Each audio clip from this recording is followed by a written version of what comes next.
l'agriculture est la base de l'économie du Zimbabwe, mais ceux qui sont censés la façonner disent qu'ils sont privés d'opportunités. Oui, je serais intéressée par l'agriculture, c'est-à-dire si on m'en donne l'opportunité. En tant que jeune, nous savons peu de choses sur l'agriculture, en particulier ceux qui ont grandi dans les villes. Nous ne savons pas tant de choses sur l'agriculture. Beaucoup pensent que l'agriculture consiste uniquement à faire pousser des cultures, mais il y a aussi l'élevage. J'imagine simplement que les jeunes pensent que l'agriculture est la carrière la plus difficile, mais je ne le crois pas.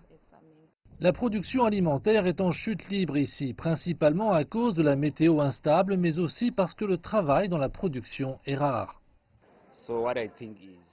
Les jeunes des zones rurales pensent qu'ils ont raté des opportunités dans la capitale et finissent par affluer ici sans qu'il n'y ait aucun emploi. Et quand tous arrivent ici, il ne reste plus personne pour travailler la terre dans les zones rurales. Le Zimbabwe s'efforce de démystifier le stéréotype selon lequel la vie dans les champs est réservée aux personnes âgées et aux zones rurales. Un moyen de rendre l'agriculture plus attrayante pour les jeunes et d'accroître les possibilités de participation consiste à éliminer les méthodes rudimentaires et à introduire de nouvelles technologies pour augmenter la production. L'agriculture ne devrait pas être faite à la houe et à la main. Nous avons de nouvelles révolutions technologiques qui se sont produites en utilisant de nouveaux tracteurs, en utilisant Google Maps, où on peut trouver un satellite qui nous informe de ce qui se passe sur notre exploitation lorsqu'on est ailleurs.